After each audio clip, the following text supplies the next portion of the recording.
Hello everyone, this is Ara Najarian speaking to you again on Facebook Live, and I'm continuing my series in important issues that face the residents of the city of Glendale. This topic is going to be about the general fund transfer, in particular the transfer from the electric fund in Glendale to our general fund. And the city's budget is made up of many different funds. Two of the largest, however, are the electric fund and the general fund. I have to give you a little bit of background first so you really understand what's going on. In 1940, the residents of Glendale had an opportunity. They could have continued buying electricity from Southern California Edison, like many other cities throughout Los Angeles County and Southern California did, or try something very creative and bold. And that was to build and operate their own power plant, and in particular the Grayson power plant. So why would a city decide to go through the effort of buying the land, building the expensive generators, tying into the electrical grid, tying the power from the plant to the different homes and servicing all the homes?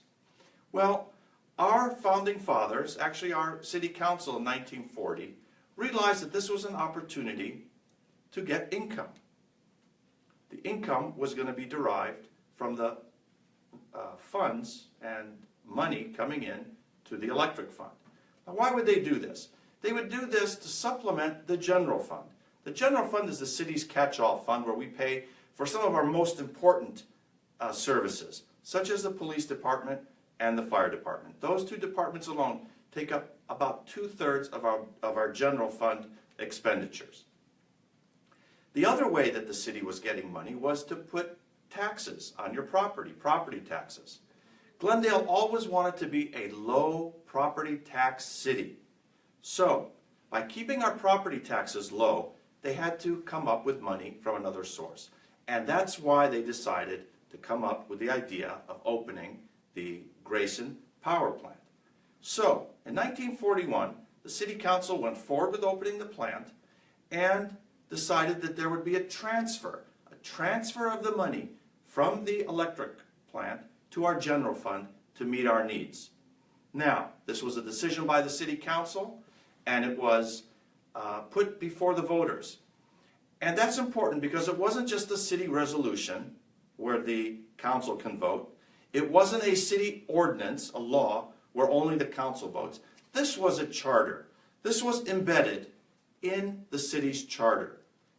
And it gets in the charter by everyone in the city voting for it. It's in the charter, and that's why the city residents voted. They decided that up to 25% of the income of the power plant shall be transferred to our general fund. Now, our general fund, as I said, serves the police and the fire. We continued this way for many, many years. Until recently, a group decided to sue the city of Glendale, and they felt that that wasn't proper to do. They felt that the residents of the city of Glendale needed to vote on the transfer of the money, because the city was making a profit on their electric rates. But that profit, as I said, in the tune of $20 million per year in the most recent years, was going from the electric fund to the general fund. And who was it paying for? That's right, one more time, our police and our fire. And that's why Glendale has such a good police department and a good fire department. Now these folks decided to sue the city and say, no, we don't want to pay anything more on our electric rates because we don't want there to be a transfer. Well, a judge at the very lowest level of courts in Los Angeles agreed with them. And that's maybe what you've heard of recently. But coming soon in the next few months is a case that's almost exactly like Glendale's case that's going to the Supreme Court of California. And I know that, and I'm very confident that the Supreme Court of California is going to say that a city that has a charter provision where the residents of the city have voted, in Glendale's case, not once, but 2 times, to transfer that money from the electric company to the general fund shall be permitted.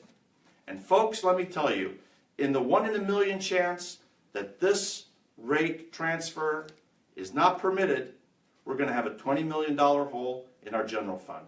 And that means we're going to have to fire some of our police officers and close some of our fire stations. And that's something that I am not willing to do.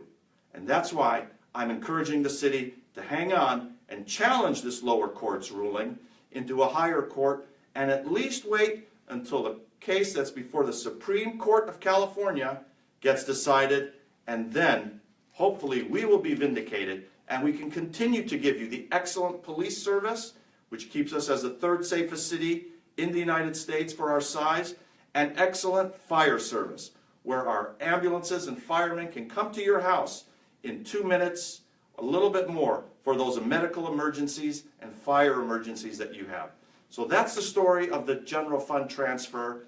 There's a lot of rumor, there's a lot of other innuendo going along. It's not lining anyone's pockets. We don't have homes in Aruba. This money is being used to help the city of Glendale maintain its public safety, and that means you and your children can sleep safely at night. Well, thank you, everyone. This is the conclusion of this segment, and I hope to see you in the next few days with another segment on an issue important in the city of Glendale.